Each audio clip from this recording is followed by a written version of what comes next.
Channel dream CACS. You dream it we make it. तो guys finally आज है 22 जनवरी, मतलब हमारे श्री राम अयोध्या वापस आने वाले हैं। आप सभी को इस सब की बधाई हो। तो आज जैसे हमको पता है कि आज 22 जनवरी श्री राम हमारे वापस आने वाले हैं, हमने भी एक प्रण लिया था। हमने कल ही वीडियोस डाला है, अपलोड किया था, जिसमें हमने बोला था कि आज से हम हमारे दो नए सब्जेक्ट्स मतलब सीएमए और एफएसएम इनके रिवीजन बैच शुरू करने वाले हैं। तो आज हम करने वाले हैं एफएसएम के पहले टॉपिक की, अब उसको टॉपिक बोलो, चैप्टर बोलो या फिर यूनिट बोलो, उसकी हम रिवीजन शुरू करने वाले हैं। तो हमारा सबसे पहला टॉपिक होने वाला है कैपिटल बजटिंग। आप बोलोगे यार कैपिटल बजटिंग तो बहुत लेंथी चैप्टर है, तो मैं आपको बता देना चाहूंगा कि कैपिटल बजटिंग है तो लेंथी लेकिन बहुत इंपॉर्टेंट चैप्टर है। अगर आपको इसके फॉर्मूलेज याद हो गए, आपको इसकी टिप्स याद हो गई, ट्रिक्स याद हो, जो मैं खुद बताऊंगा आपको, तो मैं गारंटी देता हूं कि आप उसके क्वेश्चंस गलत नहीं करोगे। तो सीखने सिखाने की इस जर्नी में आप सबका स्वागत है। हम शुरू करने वाले हैं कैपिटल बजटिंग। तो चलिए शुरू करते हैं। सबसे पहले कैपिटल बजटिंग मतलब क्या? सबसे पहले हमें ये समझना होगा कि ये जो वर्ड है कैपिटल बजटिंग मतलब क्या। तो कैपिटल बजटिंग ये है, इट इज अ प्रोसेस। अब देखो, अगर आप इसको इंग्लिश में पढ़ोगे ना, इंग्लिश में आपको एक पूरी लाइन पढ़नी पड़ेगी that it is a process by which the firm describes which long term investment to make, मतलब ऐसा। अगर आप इसको हिंदी में पढ़ोगे तो ये क्या है, हिंदी में अगर इसको हम तीन भाग मतलब पार्ट्स में डिवाइड कर दें, अब इसको मैं अगर हिंदी में बोलूं तो इसको तीन भागों में डिवाइड कर दें तो इसका क्या होगा। सबसे पहले ये प्रोसेस है। अब प्रोसेस को क्या बोलेंगे हम, चलो आपको हिंदी में ना बोलते हम इसको इंग्लिश में रखते हैं। ये एक प्रोसेस है जिसमें क्या डिसाइड होता है कि हम किसमें इन्वेस्ट करें। द प्रोसेस ऑफ इन्वेस्टमेंट, किसमें इन्वेस्ट करें, फॉर लॉन्ग टर्म। अब देखो, अगर आप ये तीन वर्ड याद रखोगे, इसी से वो बनती है उसकी डेफिनेशन। सबसे पहले कैपिटल, अगर इसको पूरा एक सेंटेंस में बोले तो कैपिटल बजटिंग क्या है, it is a process by which a firm describe the long term investment to make. मतलब कैपिटल बजटिंग को अगर सिंपल हिंदी भाषा में अगर बोले तो वो हम ऐसा बोलेंगे कि ये एक प्रोसेस है जिससे कोई भी फर्म ये डिस्क्राइब करती है कि हमें कौन से लॉन्ग टर्म इन्वेस्टमेंट में कौन से लॉन्ग टर्म इन्वेस्टमेंट करने चाहिए। तो अब अगर सोचेंगे तो डायरेक्ट मेरे को ये मिले चार वर्ड्स जो है इसके कीवर्ड्स। अगर आप न्यू मॉडल में हो तो इस पे क्वेश्चन आ सकता है कि what is capital budgeting and what are the types of capital budgeting. तो ये आप लिख के रखेगा, what are capital budgeting and types of capital budgeting. ये भी मैं आपको बताऊंगा टाइप्स ऑफ कैपिटल बजटिंग। तो इसका अपने पास टाइम है, तो सबसे पहले तो हम कैपिटल बजटिंग पे ही बात करेंगे। तो अगर आपको ये समझ में आ गया होगा कि कैपिटल बजटिंग क्या है, तो आपको एक क्लैरिटी रहेगी कि हाँ आपके पास मतलब कैपिटल बजटिंग अगर अपने को आया, ये एमसीक्यू के लिए भी क्वेश्चन आ सकता है कि व्हाट इज कैपिटल बजटिंग। मतलब capital budgeting is a process by which a firm decides dash, तो ऐसा क्या होगा, तो long term investment is a process to describe long term investment. तो ये ऐसा एमसीक्यू आ सकता है। इसमें आपको न्यू मॉडल में क्वेश्चन भी आ सकता है कि what is capital budgeting. What is capital budgeting? Capital budgeting is a process in which a firm describes long term investment to make. ये आपके पास इसकी डेफिनेशन आ गई। अब कैपिटल बजटिंग के दो प्रोजेक्ट्स होते हैं, अब वो भी मैं आपको बता दूंगा कि कैपिटल बजटिंग के कौन से दो प्रोसेस, उसके दो बजट है। अब देखो कैपिटल बजट अगर आपको पता है तो कैपिटल बजट में दो प्रोजेक्ट्स होते हैं। दो प्रोजेक्ट कौन से? अगर आपको पता हो तो आप भी एक बार कमेंट में बोल देना कि आपको पता था ये। तो दो प्रोजेक्ट्स है, इंडिपेंडेंट प्रोजेक्ट और एक दूसरा प्रोजेक्ट है म्यूचुअली एक्सक्लूसिव प्रोजेक्ट। एक होता है इंडिपेंडेंट और दूसरा mutually exclusive. Capital budgeting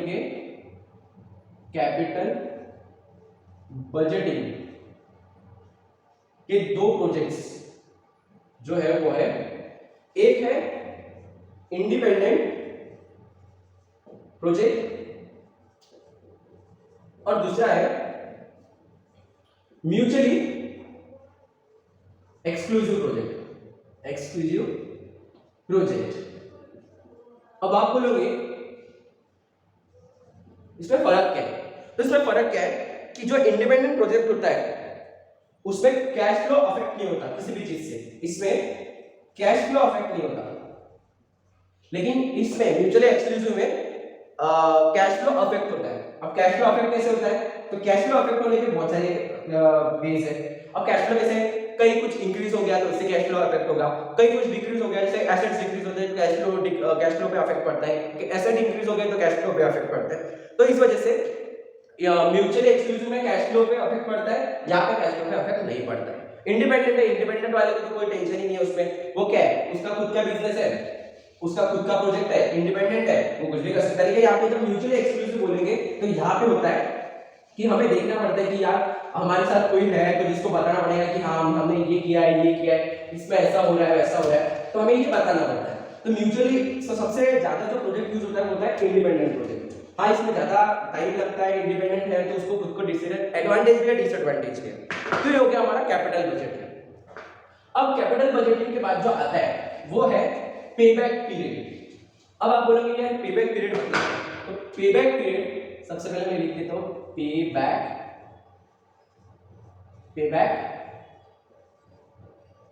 period. अब पेबैक पीरियड मतलब, तो पेबैक पीरियड वो टाइम होता है जिसमें कैपिटल बजटिंग की प्रोजेक्ट रिकवर होने की इनिशियल कॉस्ट मिलती है। अब आप देखो अगर मैंने ये हिंदी में बोला तो आपको क्या मिला, अगर इसको इंग्लिश में बोले तो it represents the amount that takes from capital budget project to recover initial cost. अब देखो ये मैंने खुद के लैंग्वेज में बोला, अगर आपको इसकी करेक्ट डेफिनेशन बताओ तो डेफिनेशन क्या है, it represents the amount of time that it takes for capital budgeting project to recover its initial cost. अगर इसको हिंदी में करें, सिंपली हिंदी में करके, अगर आपको इंग्लिश में ना समझे तो ये क्या है, पेबैक पीरियड ये एक टाइम है जिसमें ये टाइम है विच टेक्स किसके लिए, it takes for capital budgeting के लिए जो टाइम होता है किसके लिए, ये टाइम किसके लिए, इनिशियल कॉस्ट को डिस्क्राइब करने के लिए, जो समय लिया जाता है कैपिटल बजटिंग में इनिशियल कॉस्ट को डिस्क्राइब करने के लिए, उसको बोलते हैं पेबैक पीरियड। अब देखो आपको अगर इसके कीवर्ड्स बताओगे ना तो आप खुद ही इसकी डेफिनेशन बना सकते हो। अब देखो द इनिशियल टाइम मतलब देखो क्या बोलते हैं, the time taken for capital budgeting to describe the initial cost is known as payback period. आपके पास सिंपली एक डेफिनेशन बन के आ गई है। तो अगर आप ऐसे ही उसके कीवर्ड्स याद रखोगे तो आपके पास एक अच्छी सी डेफिनेशन आप खुद बना पाओगे, और ये डेफिनेशन को आपको कोई गलत नहीं बोल सकता। अब देखो इसमें मेरिट्स भी है डीमेरिट्स भी है। अब पेबैक के मेरिट्स और डीमेरिट्स में फर्क इतना है कि मेरिट्स इतना कि सिंपली टू अप्लाई है। अब आपको ये पढ़ना पड़ेगा, ये मेरिट्स तो मैं बता नहीं सकता क्योंकि ये बहुत सारे मेरिट्स है इसमें। तो आपकी जो मॉड्यूल आपको आईसीएसआर ने भेजे उसमें आपको मिलेंगे कि पेबैक पीरियड्स के मेरिट्स क्या है, डीमेरिट्स, मैं भी वही यूज कर रहा हूं। मेरिट्स और डीमेरिट्स आपको ये भी मिल जाएगा, मतलब उसका एडवांटेज डिसएडवांटेज मेरिट्स डीमेरिट्स आप कुछ भी बोल लो वो आपको मिल जाएंगे। अब देखो इसमें ना दो फॉर्मूलेज है, पेबैक पीरियड निकालने के दो फॉर्मूलेज। अगर आपके पास इवन कैश फ्लो है या फिर अनइवन कैश फ्लो है, तो इन दोनों पे दो अलग अलग फॉर्मूले हैं। अब समझो सबसे पहले हम अनइवन सीएफ का देखते हैं, कैश फ्लो का देखते हैं। अगर अनइवन का देखें तो अनइवन में क्या आता है, payback period of uneven cash flow.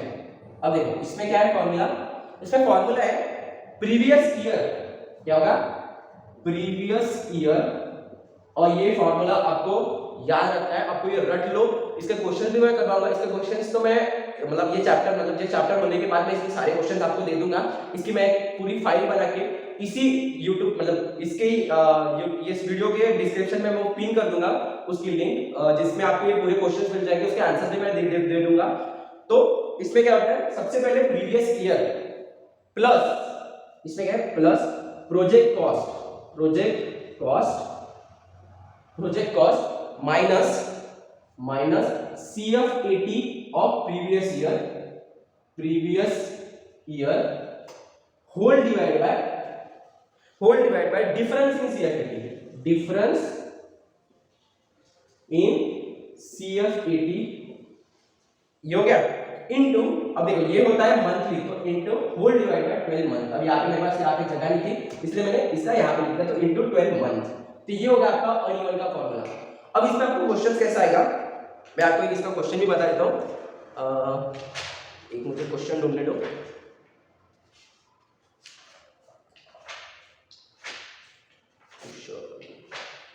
ठीक है, मैं आपको इसका क्वेश्चन तो भेज ही दूंगा, मेरे को अभी क्वेश्चन नहीं मिल रहा उसमें, क्योंकि बहुत बड़ी बुक है तो इसमें क्वेश्चन ढूंढने में मेरे को आधा घंटा लग जाएगा। तो ये हो गया इसका फॉर्मूला, ये हो गया अनइवन सीएफ का। अगर इवन सीएफ दिया है, इवन सीएफ मतलब एक ही करंट कैश फ्लो की वैल्यू दी है, करंट कैश फ्लो की वैल्यू दी है, तो उसमें क्या होगा, if payback period is having even CF, तो इसमें क्या होगा, प्रोजेक्ट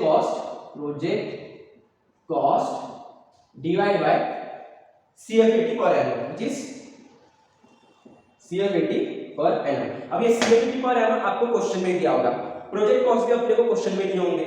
इस क्वेश्चन में भी जैसे प्रीवियस ईयर, तो ये अपने को एक ऐसा क्वेश्चन होगा जिसमें आपको एक तो 5 साल या 3 साल या फिर 4 साल ऐसा क्वेश्चन दिया होगा, जिसमें अपने को पहले ये निकालना पड़ेगा, कम्युलेटिव फ्रीक्वेंसी निकालनी पड़ेगी, फिर उसका अपने को रेट से मल्टीप्लाई करके अपने को एक वैल्यू निकालेंगे जिसमें अपने को एनपीवी मिलेगा, फिर उसमें अपने को प्रोजेक्ट कॉस्ट मिलेगी, जिसमें से आप इनिशियल इन्वेस्टमेंट माइनस करोगे तो आपको सीएफएटी ऑफ प्रीवियस ईयर मिलेगा, प्रोजेक्ट कॉस्ट मिलेगी, प्रीवियस ईयर मिलेगा, डिफरेंस इन सीएफएटी उसी क्वेश्चन में मिलेगा। तो ऐसे क्वेश्चन मैं आपको उसकी पीडीएफ आपको इस वीडियो के डिस्क्रिप्शन में दे दूंगा, आप वो भी देख लेना क्वेश्चन। अब ये जब आपके फॉर्मूला सबसे मेन है, आपको ये फॉर्मूलेज लर्न करने पड़ेंगे। अगर आप ये फॉर्मूलेज लर्न हो जाएंगे, आपको क्या है, put the value get the answer, ऐसे काम है। ये हमें हमारे सर ने बताया था कि put the value get the answer. अगर आप ये फॉर्मूलेज याद रख लो तो मैं आपको बोलता हूं न्यू हो या ओल्ड मॉडल, ओल्ड में तो आपको एमसीक्यू डायरेक्ट फटाफट आपको डाल के एमसीक्यू टिक करना होता है, लेकिन और जो न्यू मॉड्यूल है उसमें आपको ये पूरा फॉर्मूला लिखना पड़ेगा, इसको स्टेप बाय स्टेप एक्सप्लेन करना पड़ेगा। अब स्टेप बाय स्टेप एक्सप्लेन मतलब आपको ये पहले पूरा निकालना पड़ेगा, उसकी पूरा लिखना पड़ेगा कि ऐसा पहले सीएफ था, फिर हमने उसका सीएफएटी निकाला, फिर उसको इंटरेस्ट से मल्टीप्लाई किया, फिर उसका एनपीवी आ गया, एनपीवी में से इनिशियल कॉस्ट माइनस किया तो हमारे पास इतना प्रॉफिट बचा, फिर उसके बाद हमें उसमें से देखना पड़ेगा कि कौन सा प्रीवियस ईयर इनिशियल कॉस्ट किसमें से, प्रोजेक्ट कॉस्ट किसमें से माइनस हो रहा है, तो वो देखना पड़ेगा, फिर उसके बाद ये पूरा इसके निकाल के हमें पेबैक पीरियड निकालना पड़ेगा। तो ये पूरी लंबी प्रोसेस, और ये क्वेश्चन आता है 3 से 4 मार्क का क्वेश्चन आएगा जो न्यू मॉडल में, तो उनके लिए भी ये बहुत इंपॉर्टेंट है। तो आपको बस ये करना है कि ये आपको फॉर्मूला याद रखना है। अब अगर इसको कैलसी पे करना है तो कैलसी पे भी आप कैसे करोगे, पहले project cost minus CFAT minus P of previous year divide by difference in CFAT, ये कर लोगे, इनटू 12 मंथ्स कर लोगे, 12 मंथ्स मतलब 12 से मल्टीप्लाई कर दोगे, फिर उसमें प्रीवियस ईयर ऐड कर दोगे, तो ये आपका आंसर ऐसे आएगा। ये अगर आप कैलसी पे करोगे तो ये हो गया हमारा पेबैक पीरियड। अब पेबैक पीरियड के बाद जो आता है वो है, एक मिनट मुझे रफ कर लीजिए फिर मैं आपको बताता हूं कि पेबैक पीरियड के बाद क्या है। अब पेबैक पीरियड के बाद आता है डिस्काउंटेड पेबैक पीरियड। अब डिस्काउंटेड मतलब वही सेम ही है, उसमें क्या है, डिस्काउंट का वैल्यू आता है तो वो तो सेम ही है। उसके बाद आता है पेबैक पीरियड रेसिप्रोकल। रेसिप्रोकल मतलब अगर 3/4 वैल्यू तो उसको रेसिप्रोकल कर दोगे तो 4/3 वैल्यू आ जाएगी। तो इसमें वैसा ही है, पेबैक पीरियड की रेसिप्रोकल का जो फॉर्मूला है, मैं सिर्फ आपको फॉर्मूला बता देता हूं। सो पेबैक पीरियड रेसिप्रोकल का फॉर्मूला है 1/पेबैक पीरियड इनटू 100। उसका फॉर्मूला ऐसा ही है, इसमें ना कोई ये है डिफरेंस है ना कुछ है, बस इतना ही फॉर्मूला है। आपको बस ये फॉर्मूला याद है, इस पे ज्यादा क्वेश्चंस नहीं आते, पेबैक पीरियड रेसिप्रोकल में कोई क्वेश्चंस नहीं आते। इसके बाद जो मेन है वो है एआरआर। एआरआर क्या है, तो एआरआर मतलब अकाउंटिंग रेट ऑफ रिटर्न। अब अकाउंटिंग रेट ऑफ रिटर्न मतलब क्या, तो सबसे पहले हमको ये समझना पड़ेगा कि अकाउंटिंग रेट ऑफ रिटर्न मतलब क्या होता है। अब अगर अकाउंटिंग रेट ऑफ रिटर्न हमें समझना है तो इसको सबसे पहले और क्या क्या बोलते हैं, तो इसको रिटर्न ऑन इन्वेस्टमेंट भी बोलते हैं, मतलब आरओआई बोलते हैं। इसको रिटर्न ऑन कैपिटल एम्प्लॉयड मतलब आरओसीई भी बोलते हैं, आरओसीई। अब देखो आपको क्वेश्चन में एक तो आरओसीई दिया होगा या आरओआई दिया होगा, या ऐसा बोलेंगे कि इसका आपको निकालना है, आरओसीई निकालो या आरओआई निकालो या एआरआर निकालो, तो ये तो दिया होगा। अब इसमें क्या है, इसका एक्सप्लेनेशन हम दे देते हैं, एवरेज रेट ऑफ रिटर्न। अब इसके नाम में इसका डेफिनेशन होता है एवरेज रेट ऑफ रिटर्न, मतलब द रेट ऑफ जिस रेट पे हमें रिटर्न मिलने वाला है, एक एवरेज रिटर्न हर साल हमें मिलने वाला है एक रेट पे, उसको हम बोलेंगे एवरेज रेट ऑफ रिटर्न। अब इसको हम इंग्लिश में बोलेंगे the amount of return the amount of return to be received on a simple average which is average based on a simple interest which is known as average rate of return। मैंने अब एक बार फिर से बता देता हूं, ARR मतलब average rate of return. Average rate of return मतलब the amount of money which is being received on an average basis on a same interest is known as average rate of return। अब ये आपको समझ में आ गया। इसके भी दो फॉर्मूले हैं, एक है एवरेज रेट ऑफ रिटर्न का और एक एवरेज इन्वेस्टमेंट का। एवरेज रेट ऑफ रिटर्न का फॉर्मूला है ARR is equals to average PAT upon which is average PAT divided by initial initial investment into 100। अब आप बोलेंगे एवरेज पैट क्या है? एवरेज पैट का फुल फॉर्म है profit after tax. Profit after tax मतलब पैट। अब ये कैसे निकलेगा, ये आपको क्वेश्चन में दिया होगा या फिर आपको इस पे भी कुछ होगा। जो ये जो पैट है ये हम पढ़ेंगे दूसरे चैप्टर में, जिसका नाम है डिविडेंड डिवीजन पॉलिसी। उसको आप डिविडेंड डिसीजन बोलो, डिविडेंड पॉलिसी बोलो, उसमें ये आता है, उसमें भी आता है। और दो टॉपिक है जिसमें ये आता है, तो उसमें हम ये पढ़ेंगे। तो तब मैं आपको बताऊंगा कि पैट हमने यहाँ पे पढ़ा था कि कैपिटल बजटिंग में आपको पैट बोला था, तो ऐसे पैट निकलता है। तो उस आप सिर्फ ये फॉर्मूला याद रखिए कि पैट कैसे आता है, तो ये आपको पैट में दूसरे वाले इसमें बता दूंगा। अब आपने ये पढ़ लिया एआरआर के, ये हो गया एआरआर का फॉर्मूला। अब एआरआर इन्वेस्टमेंट का फॉर्मूला, एआरआर इन्वेस्टमेंट मतलब एवरेज इन्वेस्टमेंट। एवरेज इन्वेस्टमेंट का फॉर्मूला है एवरेज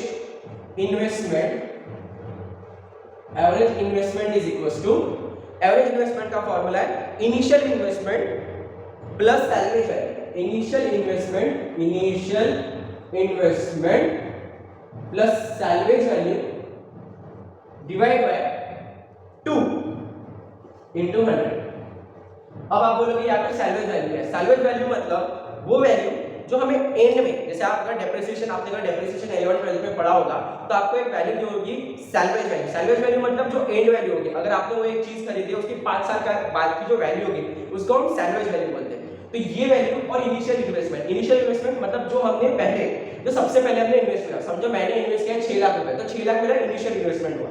और सैलवेज वैल्यू हमें दी होगी कि एक गुड्स की सैलवेज वैल्यू है 5 साल बाद की इतनी, तो उसका एवरेज इन्वेस्टमेंट क्या है? एवरेज इन्वेस्टमेंट कैसे निकालनी है? Initial investment plus salvage value divide by 2 into 100, क्योंकि ये परसेंटेज में निकलते हैं, एवरेज इन्वेस्टमेंट परसेंटेज में आती है। तो ये हो गया एवरेज इन्वेस्टमेंट का फॉर्मूला। इसके बाद एवरेज रेट ऑफ रिटर्न के भी अपने पास, अकाउंटिंग रेट ऑफ रिटर्न के भी मेरिट्स है, डिमेरिट्स है, वो भी आप पढ़ लेना।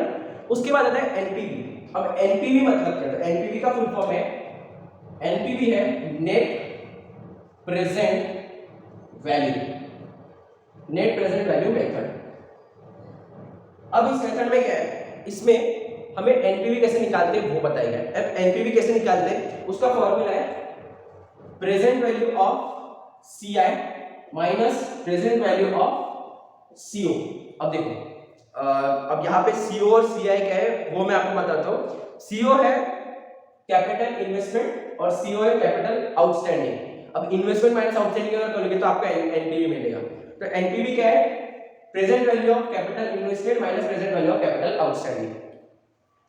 तो देखो अब क्या है इसमें, अगर आपको मैं बताऊं तो इसके भी डिमेरिट्स। अब ये फॉर्मूला एनपीवी में ऐसा है तो आपको निकालने को बोलेंगे नहीं। एनपीवी जैसे हमने वो जो एआरआर का निकाला था, सॉरी एआरआर पेबैक पीरियड का जो हमने मेथड से निकाला, उसी मेथड से आपको एनपीवी निकालना पड़ता था। एनपीवी आपको इतना ये नहीं है, एनपीवी डायरेक्ट आपको वो क्वेश्चन में पता चल जाएगा कि हाँ इसमें से ये टोटल इन्वेस्टमेंट आया, इसमें से अगर इनिशियल वो जो टोटल इन्वेस्टमेंट आएगा पूरे साल का, तो वो हो जाएगा आपका नेट प्रेजेंट वैल्यू 5 साल बाद का। उसमें से आप इनिशियल इन्वेस्टमेंट माइनस करोगे तो आपके पास एक प्रॉफिट आ जाएगा। तो अगर आपके पास वो प्रॉफिट आ गया तो समझ लो कि ये आपका एनपीवी है, और अगर आपका नेगेटिव आ रहा है तो आपका एनपीवी नेगेटिव हो जाएगा।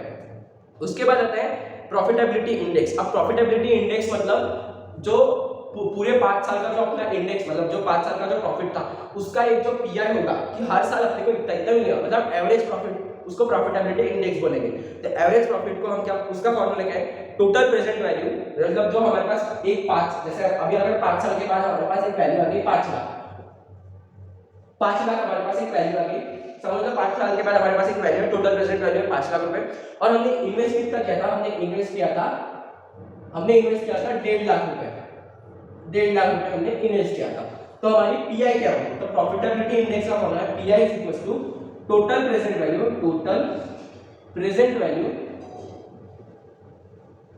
Value divide by initial investment.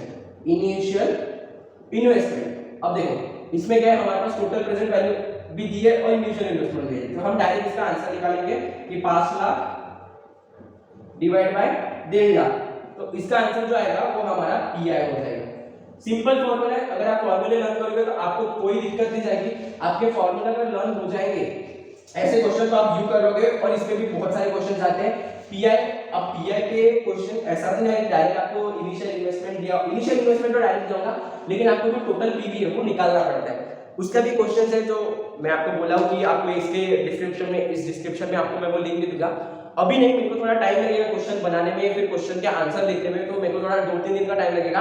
आपको इसके मैं आपको 2-3 दिन में उसका एक वीडियो बना के दे दूंगा कि मैंने इसके पिन कर दिए करके, तो आपको वो क्वेश्चन मिल जाएंगे। अब ये हो गया प्रॉफिटेबिलिटी इंडेक्स। इसके बाद आता है आईआरआर। आईआरआर मतलब क्या है? Internal rate of return. Internal rate of return. अब देखो हम कर रहे हैं रिवीजन, तो रिवीजन में मैं आपको हर एक चीज तो नहीं बताने वाला, मैं आपको एक्सप्लेन कर दूंगा कि ये क्या है, ये क्या है, लेकिन आपको जो उसके अंदर का है वो पहले से आपको पता होना चाहिए। तो ये जो बैचेस है, मैं शायद आप ऐसा सोच लो कि आपको पहले खुद से रिवीजन करनी पड़ेगी, फिर आपको अगर कुछ मेरे साथ रिवीजन करने का आपको तो फिर आप ये वीडियोस देख सकते हो, तो आपके लिए ये बहुत अच्छा होगा। आप पहले खुद से पढ़ाई कर लो, अगर आपको समझ में ना आए तो आप ये देख लेना। और ये जो चैप्टर है पूरा प्रैक्टिकल बेस्ड चैप्टर है, इसमें आपको प्रैक्टिकल क्वेश्चंस ही बहुत ज्यादा मिलेंगे, इसमें से थ्योरी क्वेश्चन आने के चांसेस बहुत कम है। तो आईआरआर मतलब क्या? तो चलो बढ़ते हैं हमारे अगले टॉपिक की तरफ, वो है आईआरआर। आईआरआर मतलब क्या? आईआरआर है इंटरनल रेट ऑफ रिटर्न। अब इसका भी कोई डेफिनेशन तो है नहीं, तो इसका डायरेक्ट हम फॉर्मूला देखते हैं। इसका फॉर्मूला है IRR is equal to low rate. अब लो रेट प्लस क्या है? NPV at low rate divide by difference in NPV. Difference in NPV into difference in rate whole divide by whole multiply by difference in rate. अब ये हो गया IRR का formula.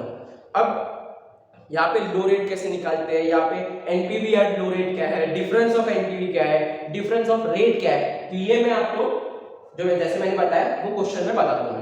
तो आपको बस क्या करना है, ये फॉर्मूलेज लर्न करने हैं। अगर आपके ये फॉर्मूलेज लर्न हो गए ना, तो मैं आपको बता दूंगा, आप ये फॉर्मूलेज लिख के रख लो, जो भी मैं फॉर्मूलेज बता रहा हूँ आप उसको पॉज करिए, पॉज करके वो फॉर्मूलेज अपने पास लिख के रखिए। अगर आपके पास ये फॉर्मूलेज लिखे रहिए, आप हर बार उसका रिवीजन करते रहेंगे ना, तो आपके पास एक एडवांटेज होगा कि हाँ यार अपने को, अगर आप क्वेश्चन देख लो कि हाँ इसमें अपने को पेबैक पीरियड निकालना है, तो इसमें अपने को क्या करना चाहिए।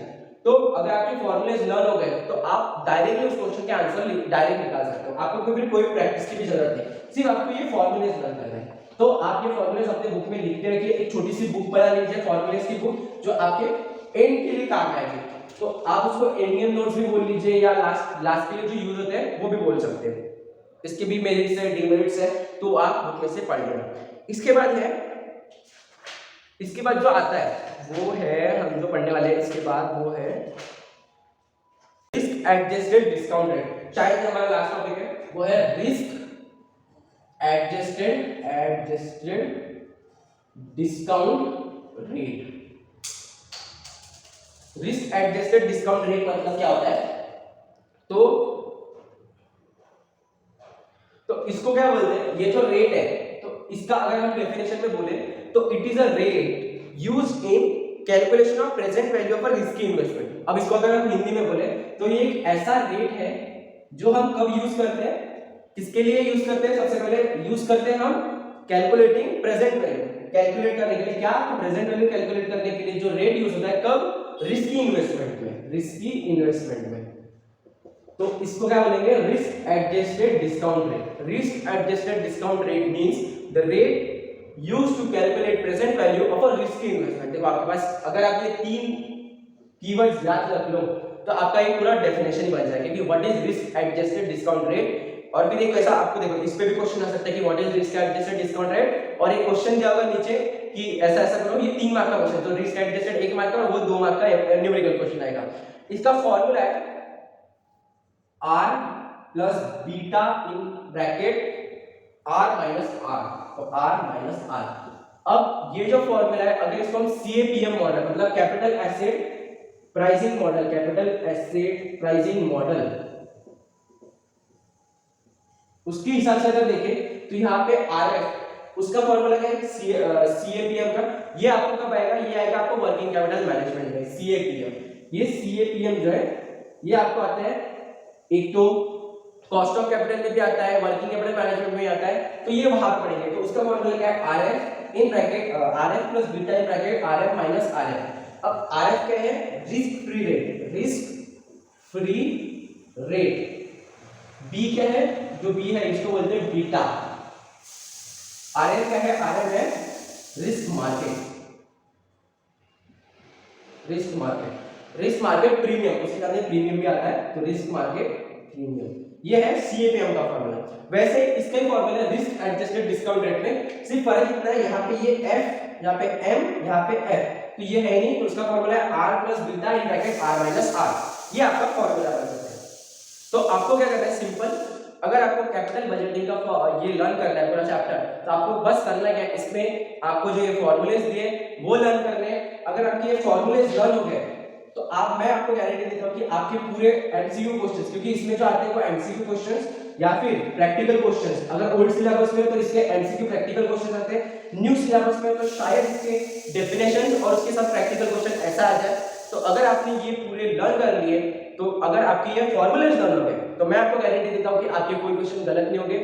इसके मैं ऐसे क्वेश्चन के भी वीडियोस, मतलब अभी जैसे आपका ये अभी चैप्टर का रिवीजन हो गया, तो इसके बाद कल मतलब आप बोल सकते हैं कि कल 23 तारीख को इसके मैं आपको क्वेश्चन भी करवाऊंगा हर एक जैसे टॉपिक की, जैसे हमने पेबैक पीरियड का क्वेश्चन हो गया, डिस्काउंटेड पेबैक पीरियड का क्वेश्चन हो गया, आईआरआर का क्वेश्चन हो गया, एआरआर का क्वेश्चन हो गया, तो मैं ऐसे इसके हर एक टॉपिक के एक एक क्वेश्चन आपको करवाऊंगा। तो अगर आपके ये फॉर्मूलेज आपको लर्न हो जाएंगे तो आपके वो क्वेश्चन भी आपको जल्दी से आ जाएंगे। अगर आपको ये वीडियो अच्छा लगा तो इसको लाइक कीजिए, शेयर कीजिए, सब्सक्राइब कीजिए और अगले वीडियो के लिए वेट कीजिए। आप तब तक ये फॉर्मूलेज लर्न कीजिए, आपके बुक में ये फॉर्मूलेज लिख के रखिए, क्योंकि आपकी जो आईसीएसआई की मॉड्यूल है उसमें बहुत लंबे पेजेस, मतलब बहुत भारी के पेजेस दिए, उसकी आपको इतनी गरज नहीं है। आपको बस क्या करना है, कैपिटल बजट के आपको फॉर्मूलेज लर्न करने हैं। अब देखो, अगर मैं आपको बताऊं इसके टिप्स दूं, तो टिप्स में क्या बताऊंगा मैं आपको क्या करना है, आपको बस इसके फॉर्मूलेज लर्न करने हैं। फॉर्मूले से अब देखो, इसमें मेरिट्स डिमेरिट्स में तो आपको तो वो तो करना ही पड़ेगा, क्योंकि मेरिट्स डिमेरिट्स जो न्यू मॉड्यूल है उसमें आपको आ सकता है कि what are the merits and demerits of capital budgeting, ARR मतलब अकाउंटिंग रेट ऑफ रिटर्न के क्या क्या मेरिट्स एंड डिमेरिट्स है, आईआरआर के डिमेरिट्स मेरिट्स के बारे में पूछ सकते हैं, तो आपको वो तो करना ही पड़ेगा। अगर आपको प्रैक्टिकल क्वेश्चन पूछे तो प्रैक्टिकल क्वेश्चन आपको ये फॉर्मूले बेस्ड प्रैक्टिकल क्वेश्चन आएंगे, थोड़ा घुमा के आएगा, वो मैं आपको कल जो मैं वीडियोस अपलोड करूंगा उसमें मैं आपको प्रैक्टिकल क्वेश्चन भी करवा के दिखा दूंगा कि कैसे क्वेश्चंस होते हैं, क्या क्वेश्चंस आ सकता है। मैं आपको यहाँ पे क्वेश्चन लिखवा के दूंगा, बोर्ड पे लिखाऊंगा, उसके आंसर्स भी आपको लिखवा के दूंगा और आपको पीडीएफ भी सेंड करूंगा। जो मैंने क्वेश्चन किए वो आपके पास भी पीडीएफ होना चाहिए, तो मैं आज वो पीडीएफ बना लूंगा, आपको वो पीडीएफ भी सेंड करूंगा, वही क्वेश्चन मैं आपको यहाँ पे करवा के दिखाऊंगा। तो अगर आपको ये वीडियो अच्छा लगा हो तो लाइक कीजिए, शेयर कीजिए, सब्सक्राइब कीजिए हमारे चैनल को dream CS, you dream it we make it. मिलते हैं कल अगले वीडियो में, जहां पे हम आपको कैपिटल बजटिंग के जो हमने टॉपिक किए, मतलब हमने जो फॉर्मूलेज लर्न किए उसके हम क्वेश्चन करेंगे। तो मिलते हैं कल, तब तक के लिए जय श्री राम।